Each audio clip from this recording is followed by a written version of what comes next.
गुड़िया के पिता शहर के जाने माने बिल्डर और काफी पैसे वाले थे। गांव से निकले गुड़िया के पिता ने खूब मेहनत से पैसा कमाया था। उनकी 2 बेटे और 2 बेटी थी। बड़ी की शादी उन्होंने खूब बड़े परिवार में की थी। देखना गुड़िया की माँ, गुड़िया की शादी मैं ऐसे घर में करूंगा कि लोग कहेंगे वाह वाह, तिवारी जी ने तो अपनी बेटी के लिए महलों का राजकुमार ढूंढा। हाँ, तो हमारी गुड़िया दिखने में भी है बिल्कुल गुड़िया सी। तभी गुड़िया की भाभी वहाँ आ जाती है। बस दिखने में ही गुड़िया जैसी है, लेकिन जबान तो पूरी 100 गज की बूढ़ी अम्मा जैसी है। अरे फिर बोली तू, गरीब घर की लड़की अमीर घर का लड़का पटा लिया, वरना तो हम अपने बेटे के लिए भी अंबानी से कम की बहू ना लाते। अरे बस करो, ऐसे बात नहीं करते बहू से। वैसे बहू बोल तो ठीक ही रही है, तुम्हारी गुड़िया को बोलने की तमीज ही नहीं है। भाभी का दर्जा बड़ा होता है, लेकिन वो बात ऐसा करती है कि जैसे। बस पापा बस, पता नहीं भाभी ने आपको क्या गुट्टी पिला रखी है। गुट्टी कैसे, मैं जो देखता हूँ वही तो बोलता हूँ। कल तुम्हें देखने लड़के वाले आ रहे हैं, तो अच्छे से तैयार हो जाना। एमपी के बड़े लोग हैं, ऐश करोगी अगर लड़के ने पसंद कर लिया तो। और हम लोग चैन की सांस लेंगे। ये घर मेरा भी है, अंदर जाकर काम करो। मुझे अपने मम्मी पापा से जरूरी बात करनी है जो मैं आपके सामने नहीं करना चाहती। भाभी पैर पटकती अंदर चली जाती है, लेकिन उसके कान गुड़िया के पास ही होते हैं। देखिए पापा, शादी तो हम नवीन से ही करेंगे, क्या है ना कि वो पसंद है हमें। अब ये नया किरदार कहाँ से आ गया? क्यों गुड़िया के माँ, नजर नहीं रखी जाती क्या बेटी पर? अरे माँ है हम, कैमरा नहीं जो 24 घंटे रिकॉर्डिंग मोड में ऑन रहेंगे। और हाँ, ये नवीन कौन है, कितने करोड़ का टर्नओवर है? देखो अम्मा, साफ साफ बता रहे हैं, वो क्या है ना, हमको पता नहीं है कि क्या है कैसा है। कल बुला देते हैं, खुद ही बात कर लेना। अगले दिन नवीन पीली पैंट और लाल शर्ट में चिपके बाल बनाकर गुड़िया के घर आता है। वाह भाई वाह, अरे ये सोफे का कितना बड़ा गुदगुदा है, धस ही गए हम तो पूरा अंदर। तभी वहाँ नौकर पानी लेकर आता है। सर, आप चाय लेंगे या कॉफी? अरे होने वाले दामाद हैं हम, समझे? चाय कॉफी नहीं, सीधा खाना पूछो। वैसे एक काम करो, वो काजू होता है ना, उसको जरा देसी घी में अच्छे से तल कर ला दो, ठीक है? हाँ, और हाँ, बादाम को पीस कर दूध में उबाल कर वो भी ले आओ साथ में, ठीक है? जी बोलिए, तो साथ में सोने का बिस्कुट भी ले आऊं? नवीन समझ जाता है कि नौकर उसकी फिरकी ले रहा है।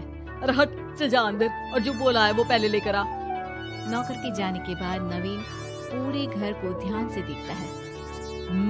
सोने का बिस्किट भी हम लेंगे, लेकिन वो भी सोने की ईंट के साथ। तभी गुड़िया के पापा आ जाते हैं। तो तुम हो नवीन, क्या करते हो वैसे?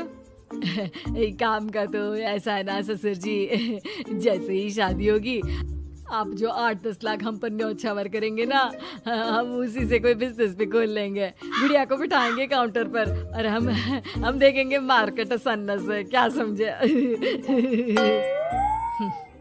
बड़ा लोकल हो तुम, ये बोली कैसी बोल रहे हो? अरे पापा कुछ नहीं, मजाक कर रहा है। ये इंग्लिश इतनी अच्छी बोलता है कि समझो अंग्रेज भी शर्मा जाए। आपका टेस्ट ले रहा है पापा?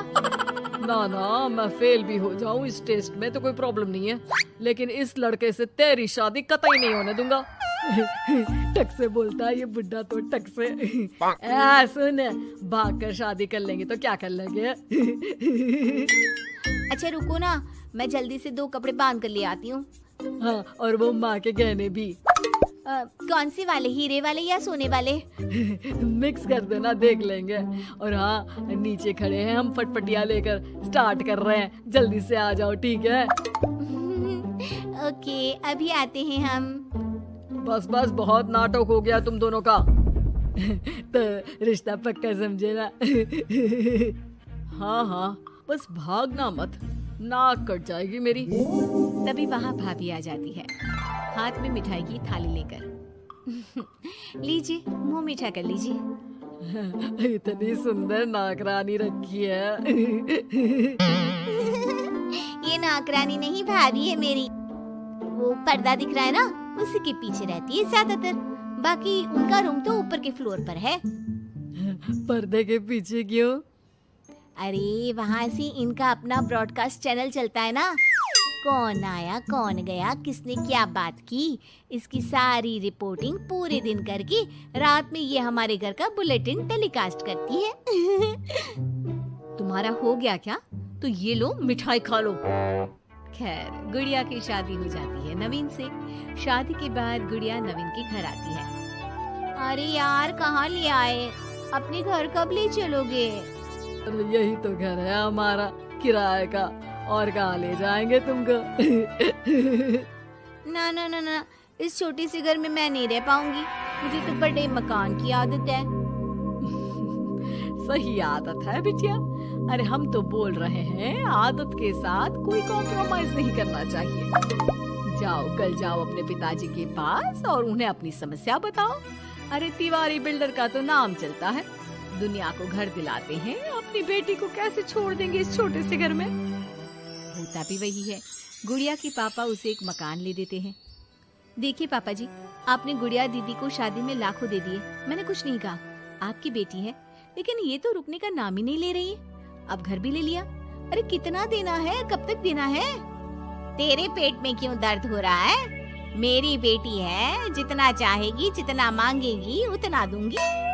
उधर गुड़िया के ससुराल में, मैं आज नाश्ते में कुछ हेल्दी लूंगी, मेरे लिए कोई कुक है क्या? जो है मैं ही हूँ, बताओ क्या खाना है? सारा दिन तो मैं घर पर ही रहता हूँ। क्यों, काम पर नहीं जाओगी क्या? अरे काम किसके पास है? मेरे पास तो कोई काम ही नहीं है। अरे कैसी बात कर रहा है बेटा? तिवारी जी की बेटी से शादी की है, कोई मजाक थोड़ी ना है। बस फिर क्या था। गुड़िया फिर पहुंच जाती है पिता के पास और नवीन को काम पर लगाने को कहती है। नहीं नहीं, अपने बिजनेस में जवाई को घुसाने की कोई जरूरत नहीं है पापा जी। बात तो ठीक बोल रही है तेरी भाभी। इस बार उसे बोल दे कि मैं कोई मदद नहीं कर पाऊंगा। गुड़िया वापस ससुराल आकर नवीन को पिता की बात बताती है। ठीक है, फिर तेरा भी क्या काम है? निकल यहाँ से। जब तुम्हारे पिता दामाद को नौकरी नहीं दे सकते तो क्या कर सकते हैं? हाँ? वो गुड़िया का सामान देकर उसे बाहर करने ही वाला होता है कि सामने गुड़िया के पिता आ जाते हैं। वो सामान लेकर क्यों जाएगी? मकान मैंने भले ही दिया है, लेकिन मकान का नाम मेरी बेटी का है, तुम्हारा नहीं। तो सामान के साथ अपनी बूढ़ी माँ को उठाओ और निकलो यहाँ से। कैसी बात कर रहे हैं ससुर जी? मैं तो मजाक कर रहा था। अब तो बड़े मकान में रहने की आदत हो गई है समधी जी। देखिए, अभी तो मैं जा रहा हूँ, लेकिन शादी में जो कैश दिया था उसका सारा हिसाब लेकर कल दफ्तर में आ जाना। और हाँ, मेरी बेटी को जरा सी प्रॉब्लम हुई तो कहते ना, घी सीधी उंगली से ना निकले तो उंगली टेढ़ी कर लेनी चाहिए।